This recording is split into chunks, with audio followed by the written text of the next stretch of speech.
Good morning. I'm Maurice Barratt and I've got another Lockdown 2021 for you. I want to talk about Satan's end time plan. What's Satan's plan? Well, Satan wants to be like God. He's anti-God. He wants to be like God, and therefore he wants universal worship. He wants the whole world, every knee to bow through a mediator, just like God does. So how does he go about it? What's his end time plan? He's been planning it for thousands of years. It started with the first Babylon, with Nimrod, etc. But what's his end time plan? Well, it's the same plan, but it's unfolding and it's getting in more detail. Well, Satan can't reveal his character, so we worship him. We love God because we realise he first loved us and he died for us. But if Satan reveals his character, that he's a liar, he's a murderer from his creation, then nobody would worship him. So he's got to use other tactics. And I believe he has two methods planned for the world to worship. His first method is deception. Because Satan wants people to worship him of their own free will, like God does. He doesn't want to use force. He'd rather use deception. He wants us to worship him because we think he's worthy. But his second method comes into play if he can't deceive us, and that is to use force, the threat of force. Well, this has happened time and time again in history, as I've said, and this last one will succeed because it's written in the Bible. You know, Hitler was voted in by unbelievers and believers. People thought he was a good man, and so it appeared. He rebuilt Germany after the First World War. He built the autobahns, the roads, well before Britain and America had motorways. It's only when a dictator comes into full power after a period of time that he threatens force if we don't bow, that we understand his real plan.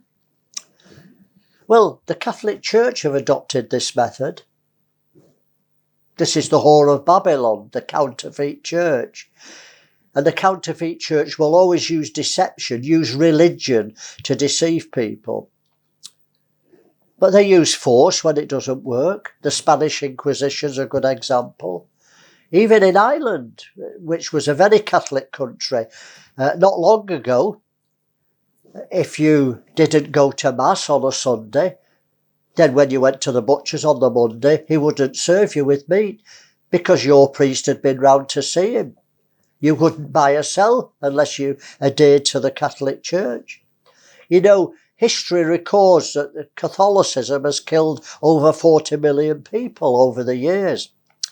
But the figure's dozens of times greater than that because the Jesuits, maybe people don't realise it, have been behind every war for the last 200 years. It's amazing. Well, the fiery furnace is a wonderful example of Satan's end time plan. You know, Christians have no excuse because the Bible prophesies time and time again what will happen in the future. Prophecy is cyclic, so it keeps happening. And if you know history, you know the future. So the fiery furnace is a prophecy of this end time play out, exactly the same. Well, Nebuchadnezzar asked representatives of all the main governing bodies of his whole empire, 127 provinces, not to worship a statue, but to a dedication service. Nothing wrong with that. So representatives came from the whole empire, including Shadrach and Meshach and Abednego. Let me read it, Daniel chapter 3, verse 1. Nebuchadnezzar the king made an image of gold, whose height was 60 cubits and the breadth thereof 6 cubits. He set it up in the plain of Dura, in the province of Babylon.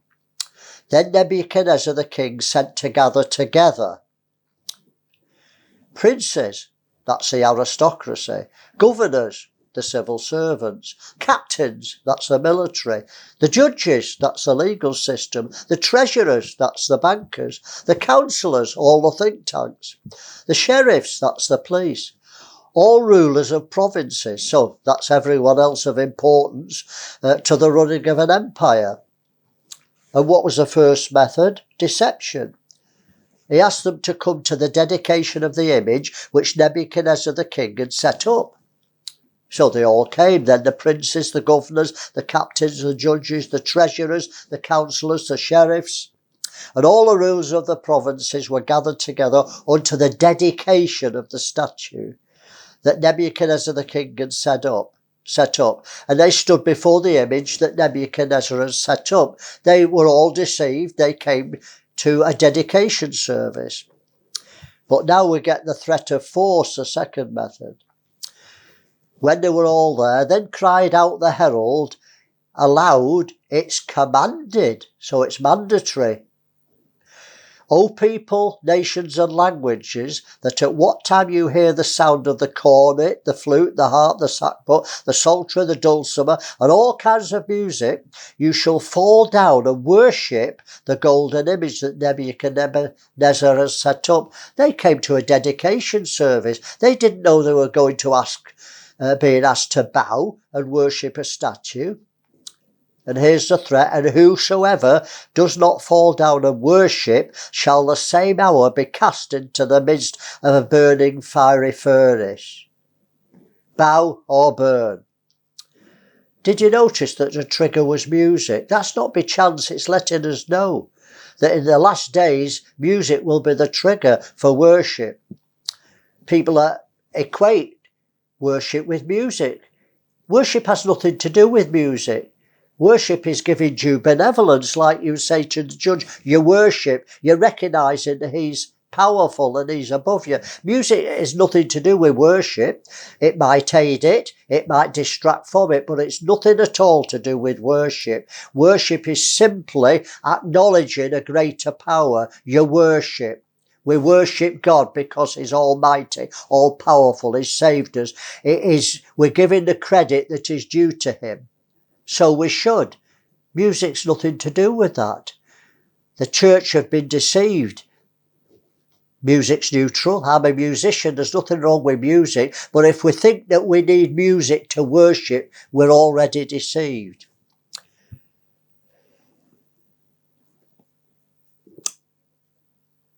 Well, music's a drug. I don't know if you know that, but it gives us an altered state of consciousness if we're being impressed by it. It's the first drug that a lot of children get on.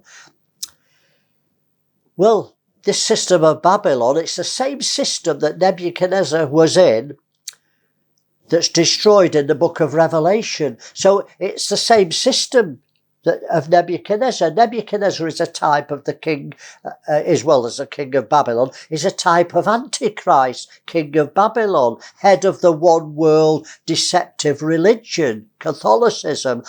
And Catholicism has spawned many religions through the Masons, Jehovah's Witnesses, the Mormons. They were started by the Masons. The Jesuits started Islam.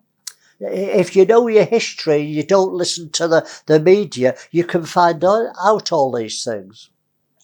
Well, when Babylon falls, in Revelation, all culture, music and crafts die with it because the system's corrupted the whole world with its enchantment with drugs, sorcery. Let me read it. Revelation 18. So this is God's revealing Satan's end time plan.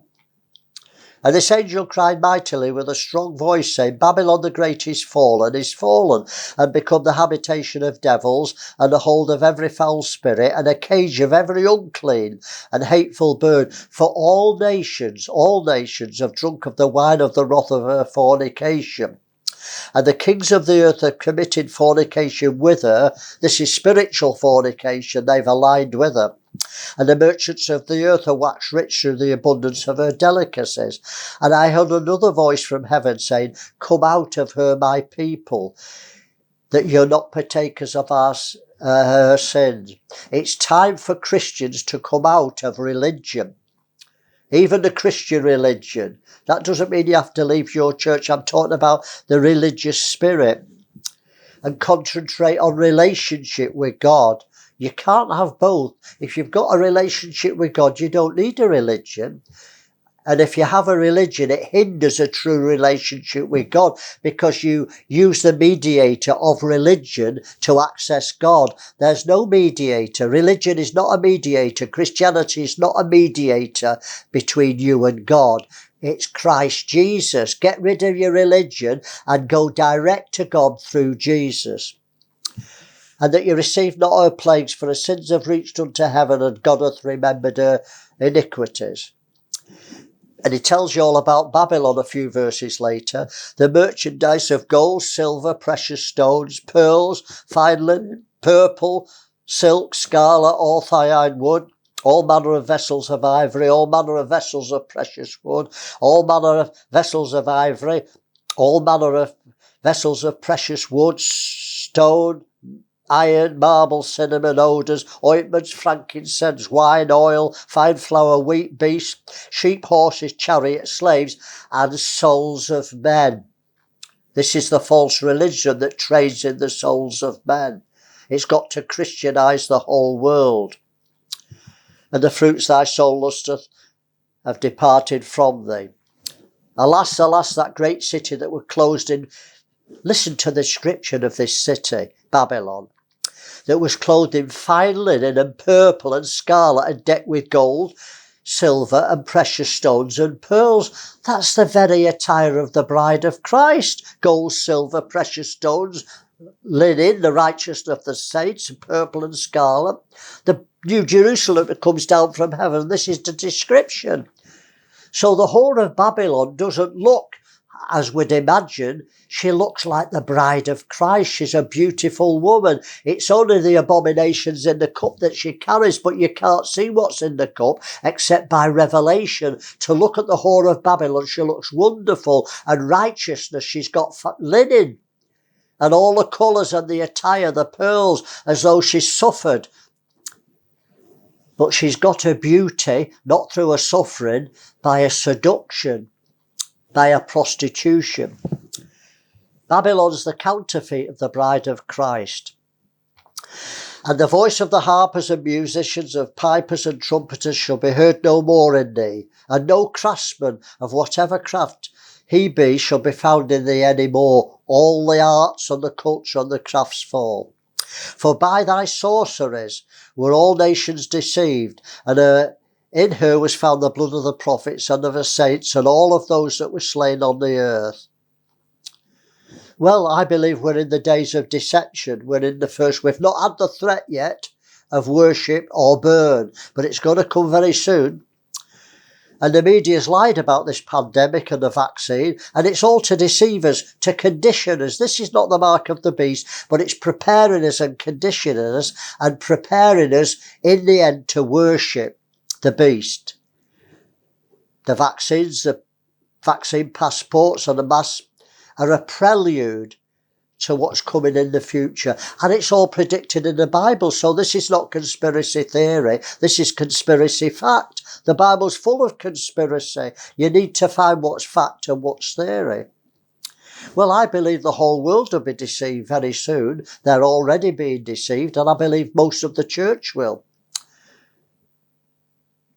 But soon Satan, using Antichrist, will force the threat of death if I won't bow to the statue that will be set up. Let me read it, Revelation 13. So this is God exposing Satan's end-time plan. Revelation 13, I beheld another beast coming up out of the earth, and he had the horns like a lamb, and spake like a dragon. So it's the ultimate false prophet. He has horns like a lamb, but he speaks as a dragon. It's a wolf in sheep's clothing. The ultimate end-time prophet, Antichrist. And he exercises all the power of the first beast, the one world dictator, and causes the earth and them that dwell therein to worship the first beast, the one world dictator, Satan personified, whose deadly wound was healed. And he doeth great wonders, so that he maketh fire come down from heaven on the sight of all men. The counterfeit John the Baptist, who brought fire down from heaven. People who will be deceived. These are the days of Elijah, so watch out for the deception. And he deceiveth them that dwell on the earth by the means of the miracles which he had power to do in the sight of the beast, saying to them that dwell on the earth, listen carefully, they should make an image to the beast which had the wound by the sword and did live. Same as Nebuchadnezzar, king of Babylon, the Antichrist, setting up an image. And he had power to give life unto the image of the beast, and that the image of the beast should both speak and cause that as many would not worship the beast should be killed. Forget the mark of the beast. It's about worship, not the mark. As many as would not worship would be killed. So anyone who doesn't worship will be killed. Those who worship will receive a mark, the passport, to buy or sell. And he causeth all, both great and small, rich and poor, bond and free, to receive a mark in their right hand. If you worship, like you get the passport if you take the vaccine. That's your passport to freedom. You can travel, you can buy and sell. It's a prelude, it's a prophecy, this vaccine, to show us. You won't be killed if you don't take the vaccine, but the threat later will be with the worship to the beast, and that no man might buy or sell save he had the mark or the name of the beast or the number of his name. Well, to be forewarned is to be forearmed. Prepare now, because you may be in the generation, and I may be the generation that sees the return of Christ. Don't forget Babylon has to fall first. Let me just show you the chronology. Revelation 19. After these things, after the fall of Babylon, I heard a great voice of much people in heaven saying, Hallelujah, salvation, glory, honour and power for the Lord our God, unto the Lord our God, for true and righteous are his judgment, for he has judged the great whore. Let us be glad and rejoice and give honour to him, for the marriage of the Lamb is come, and his wife has made herself ready. And then verse 11, and I saw heaven open, and behold a white horse, and him that sat upon him was called Faithful and True, and in righteousness he should judge and make war. His eyes were as flames of fire, etc. So Babylon falls, then Jesus comes. The time's gone, but let me close. Once you realise that deception is the first tool of Satan's to solicit worship, you can start to ask God to open your eyes. You need to see with spiritual eyes and hear with spiritual ears and have spiritual perception in your heart in these last days. Because if you use your natural ears and listen to the media, you use your natural eyes and look at the television and all the propaganda and all the films that Hollywood are producing to deceive us, you will be deceived. You need to pray for discernment in these last days as to what's happening, because Satan's the god of this world and he controls the mindset, the culture, the music, the arts, Hollywood, all the main media, and is using it to condition people in preparation to worship. It'll be too late when forced. The threat of death is the choice not to bow.